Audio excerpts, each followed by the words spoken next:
Okay, you probably have noticed when you're looking at the grades on the discussion that you don't see the rubric anymore. Well, the reason for that is I'm thinking after probably 6 discussions, you probably should have an idea what I am looking for. So you'll just see the number grade, and I will still give you the, let's just go back and go, well, hello.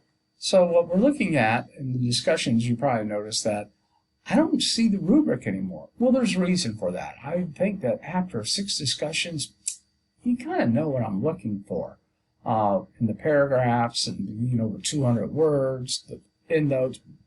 For goodness sakes, you should have the endnotes down pat right now, and you probably just do them in your sleep and responding to 2 students.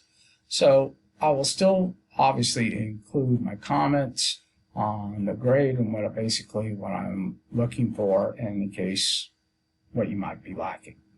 So let's look at this week's discussion, and it has to deal with the New Deal of Franklin Delano Roosevelt. Now, when we look at the first 100 days, it's just amazing of how many New Deal programs he was able to get through the rubber stamp Congress. But what we're looking at today is New Deal programs that were created during that time that are still with us today.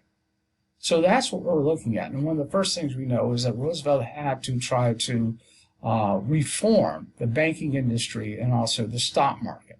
So you could look at those New Deal agencies and look at what 2 programs, and they're there today. And of course, when you think about the ones that is politicians' favorite topic during every election year, Social Security. So that would be a third. There might be a fourth one out there as well.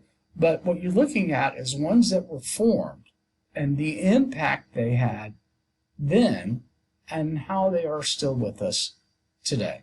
Okay? Pretty easy greasy. You just pick 2, so all you need is really 2 paragraphs this time. So let's have a good week.